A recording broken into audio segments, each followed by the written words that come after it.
बिस्मिल्लाहिर्रहमानिर्रहीम। अस्सलाम वालेकुम नादरीन, आप यूट्यूब चैनल देख रहे हैं। मैं इमरान खान हूँ। सबसे पहले तो एक बड़ी मज़म्मत वाली चीज़ वो मैं आपके सामने रख देता हूँ, और वो है शोहदा की तस्वीर को इस्तेमाल करना। ये जो मौजूदा हुकूमत है, मैंने चंद दिन पहले आपको एक ख़बर दी थी। मैंने आपको बताया था कि PMLN के मीडिया सेल ने और मौजूदा हुकूमत ने अपने कुछ सहूलतकारों के साथ मिलकर कुछ ऐसा बंदोबस्त किया है कि वो ये साबित करने की कोशिश करेंगे कि पाकिस्तान तहरीक इंसाफ वर्सेस अफवाज पाकिस्तान, वो ये साबित करने की कोशिश करेंगे। हालांकि इमरान खान ने बहुत दफ़ा कहा और अभी भी स्टेटमेंट दिया है कि फ़ौज मेरी मुल्क मेरा, वो जो कहते हैं वो मैं अभी आपको उन्हीं का पढ़ के सुना दूंगा। लेकिन इस वक्त पाकिस्तान टेलीविज़न पे और दीगर जगहों पे एक इश्तिहार जारी किया गया है, और मुख्तलिफ इश्तिहारात हैं, और उसमें कहा गया नेवर अगेन 9 मई दोबारा कभी नहीं। तो ये उन्होंने एक बनाया, तो बड़ी अच्छी बात है। 9 मई जैसे वाक़यात कभी दोबारा नहीं होने चाहिए, और किसी भी मुल्क में ये वाक़यात नापसंदीदा होंगे, और ऐसे वाक़यात की रोकथाम भी होनी चाहिए, कानून की अमलदारी भी होनी चाहिए, और ऐसे वाक़यात की कोई गुंजाइश भी नहीं होनी चाहिए, और ऐसे तमाम रास्ते भी रुकने चाहिए जिनकी वजह से ऐसे वाक़यात होते हैं। लेकिन ये जो इश्तिहार बनाया ना, ये इंतहाई काबिल मज़म्मत है और इसको फ़ौरन रोकना चाहिए। ये मैं पाकिस्तान की रियासत को और रियासत को चलाने वाले इदारों को और सबको कह रहा हूँ, इसको रोक ले। मैं आपको ये बता रहा हूं कि ये जो हो रहा है ये ठीक नहीं हो रहा। ये किया ये जा रहा है कि एक बारीक वारदात डाली जा रही है। मुस्लिम लीग नून अपनी जाती सियासत को चमकाने के लिए इमरान खान के बुग़्ज़ में इस हद तक आगे चली गई है कि वो निशाने हैदर वाले हमारे जो शोहदा हैं, इनको तो सबके नाम भी याद नहीं होंगे। ये भी नहीं पता होगा कौन कौन सी जंग में कहां पे शहीद हुआ था। इनको तो कुछ पता नहीं होगा, ना ये कभी उनकी तकारीब मनाने के लिए गए, ना ये कभी उनकी कब्रों पे गए। इनको किसी बात का पता नहीं है, उनकी फैमिलीज को भी नहीं ये जानते, ये तो मिले भी किसी से नहीं है, इनको तो आइडिया भी नहीं है। तो ये लोग आज उन शोहदा की तस्वीरों को इस्तेमाल कर रहे हैं एक बड़ी सियासी जमात के खिलाफ, एक ऐसी सियासी जमात के खिलाफ जिसके पास पाकिस्तान में अक्सरियत है। पाकिस्तान के 70 से 80% लोग उस सियासी जमात के साथ खड़े हैं। उस सियासी जमात को आप खिलाफ करार दे रहे हैं या साबित करने की कोशिश कर रहे हैं कि पाकिस्तान के जो निशाने हैदर शोहदा हैं, यानी वो उनके खिलाफ है। यार शर्म आनी चाहिए आपको। इससे ज्यादा घटियापन, बेशर्मी और हो नहीं सकती जो ये की जा रही है इस मुल्क के साथ। भाई वो नॉन कंट्रोवर्शियल है। जब अजीज भट्टी शहीद ने अपनी जान की कुर्बानी दी थी तो उन्होंने PTI, PMLN, MQM, Jamaat Islami ये देखकर नहीं दी थी, उन्होंने अपनी अर्ज़े वतन के लिए जान कुर्बान की थी। जब राशिद मिन्हाज ने कुर्बानी दी थी तो उन्होंने अपने मुल्क के लिए कुर्बानी दी थी, अपने मुल्क के लिए, मुल्क को बचाने के लिए। लालक जान ने, कर्नल शेर खान ने, सवार हुसैन ने, इन सब ने जो कुर्बानी दी थी, मेजर तो सब ने जो कुर्बानी दी थी, इन सब की कुर्बानी का ताल्लुक जो है वो किससे है? चाहे वो मेजर अजीज भट्टी शहीद है, चाहे वो शबीर शरीफ शहीद जैसा एक बहुत बहादुर सोल्जर था, ये जो लोग भी थे, इन्होंने इस मुल्क के लिए कुर्बानी दी थी यार, फॉर गॉड सेक। और ये सियासत इधर ही रह जानी है। कल मौलाना फजलुर रहमान और इमरान खान साहब की बहुत बुरी तरीके से एक दुश्मनी चल रही थी। ऐसा लगता था सारी जिंदगी कभी करीब आ ही नहीं पाएंगे। आज उनके वफूद आपस में मिल रहे हैं, मुलाकातें हो रही हैं। इमरान खान साहब ने जेल से मौलाना फजलुर रहमान साहब के मौक़िफ़ की तारीफ की है।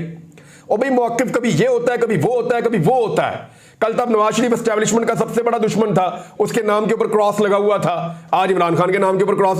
और ये सारी चीजें बदल जाती हैं, लेकिन कुछ चीजें ऐसी होती हैं जो नेशनल एसेट होता है, जो पूरी कौम का सरमाया होता है। ये जो शोहदा है ये पूरी कौम का सरमाया है, फॉर गॉड सेक। अपनी सस्ती सियासत के लिए, घटिया सियासत के लिए और एक दूसरे को नीचा दिखाने के लिए कम से कम इश्तिहारात के अंदर इन शोहदा की तस्वीरों का इस्तेमाल नहीं होना चाहिए था।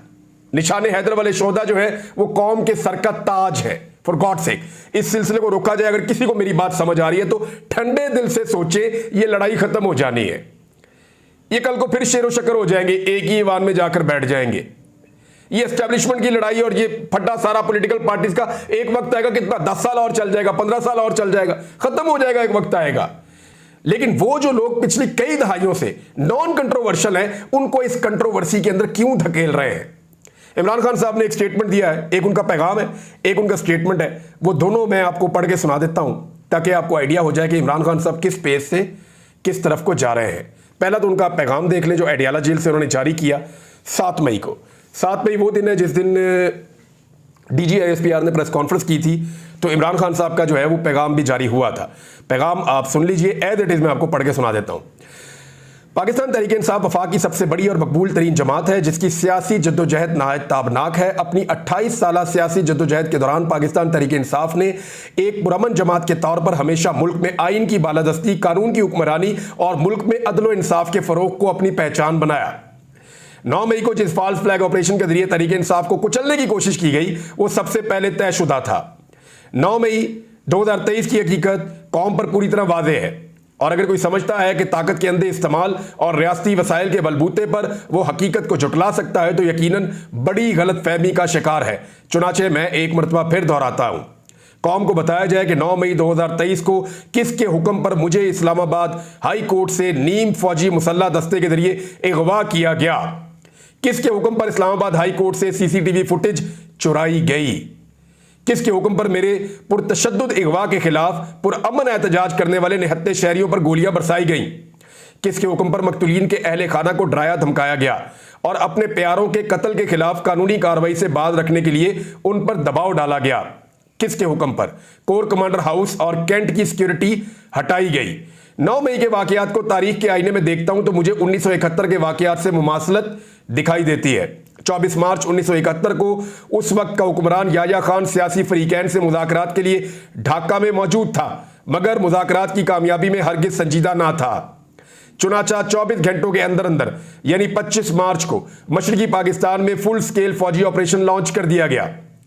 इसी तर्ज पर 9 मई को एक फॉल्स फ्लैग ऑपरेशन के तहत पहले मुझे हाई कोर्ट से अगवा किया गया और फिर पूरे मुल्क से हमारे हजारों कारकुनों को गिरफ्तार किया गया। यह सब कुछ पहले से तयशुदा था।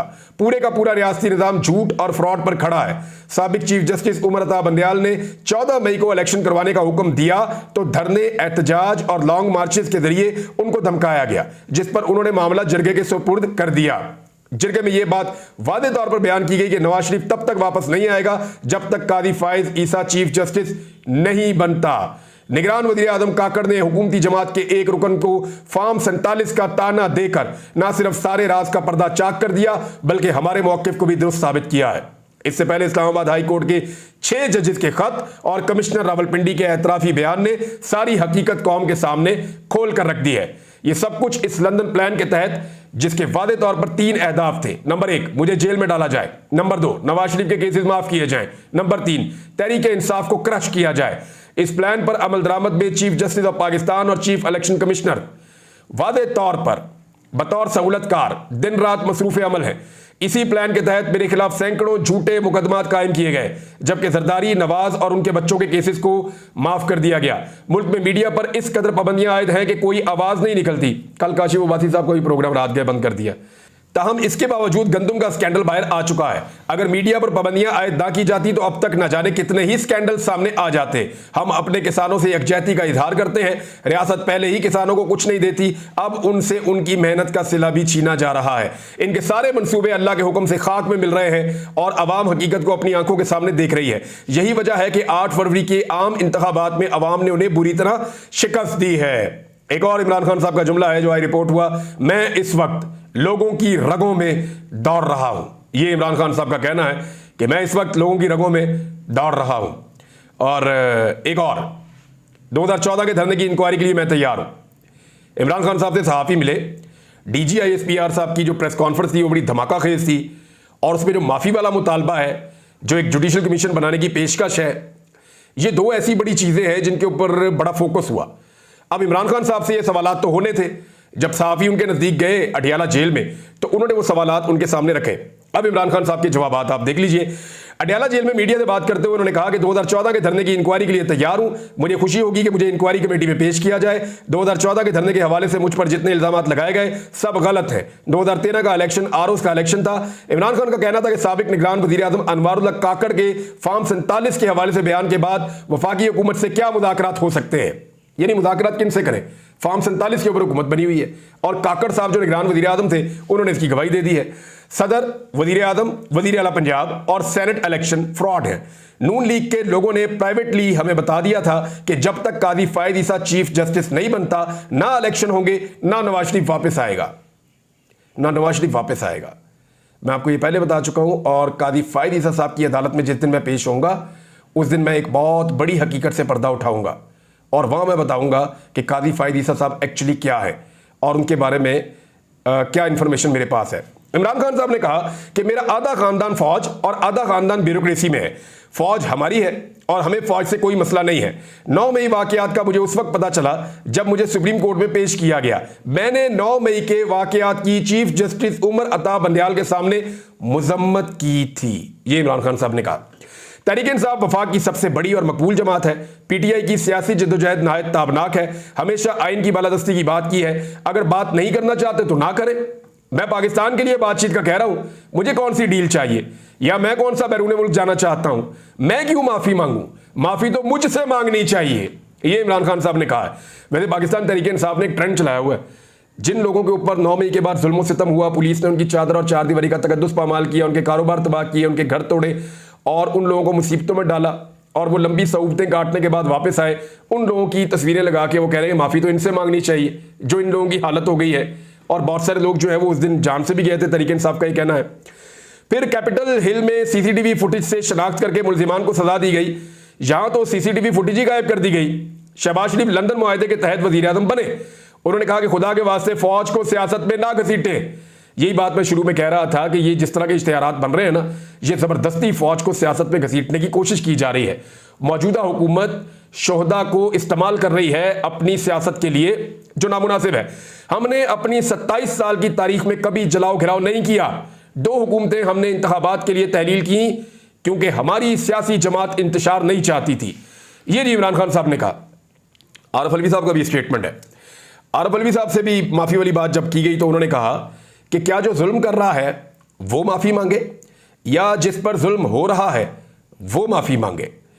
आरिफ अलवी ने पंजाब असेंबली में सुन्नी इत्तेहाद कौंसिल के अरकान से मुलाकात की, पीटीआई वालों से, और अपोजिशन लीडर से भी मिले वो और उनको ब्रीफिंग भी दी गई।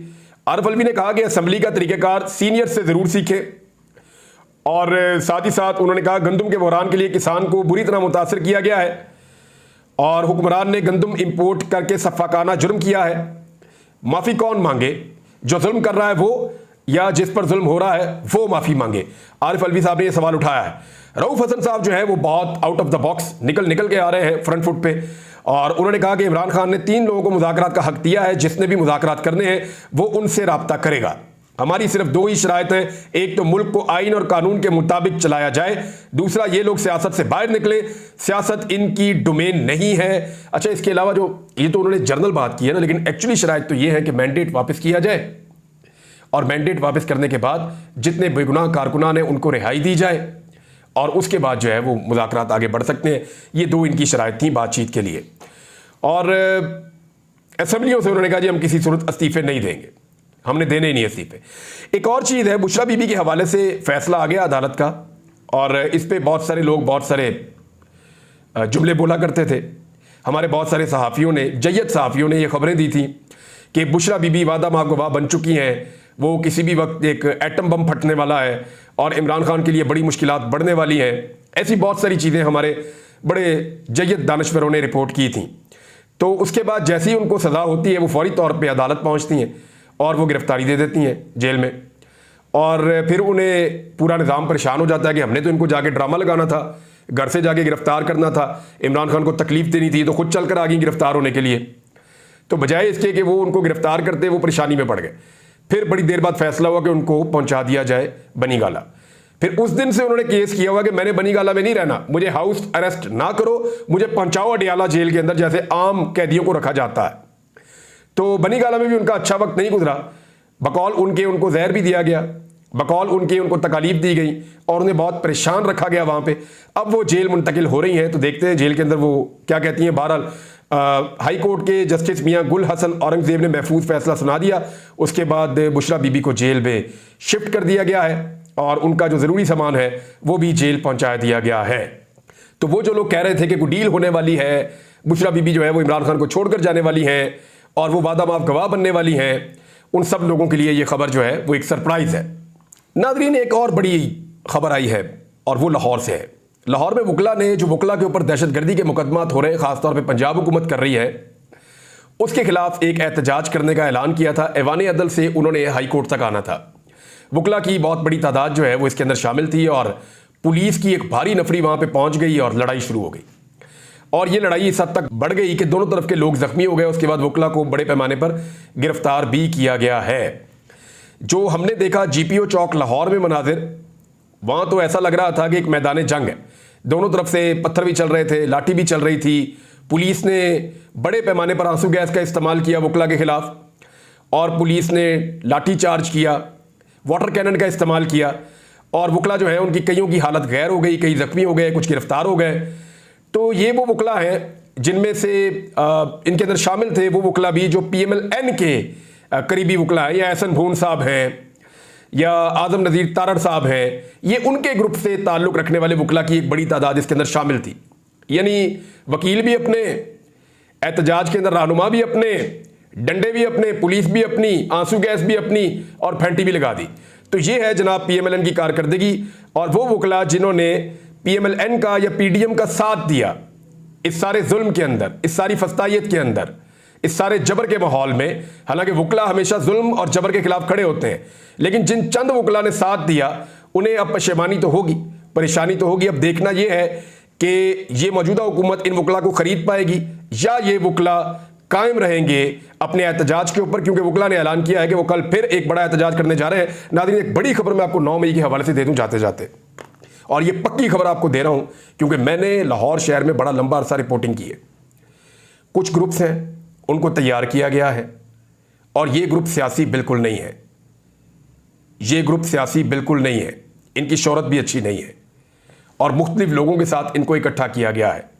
और लाहौर में एक छोटा सा ग्रुप है जो बड़ा सरगर्म है इस सारी एक्टिविटी को करने के लिए, और उन्होंने पाकिस्तान तहरीक इंसाफ के एहतजाज के मुकाबले में ऐसे लोगों का जत्था इकट्ठा किया है जो तसादुम क्रिएट करने की कोशिश करेंगे। मैं खबरदार कर रहा हूं और खबर दे रहा हूं, और ये पक्की खबर दे रहा हूं। मुझे 2 लोगों ने ये इतला दी है और फिर मैंने इसको रीचेक भी किया है कि जो लोग एक्टिवेट हुए हैं उनका सियासत से कोई ताल्लुक नहीं है।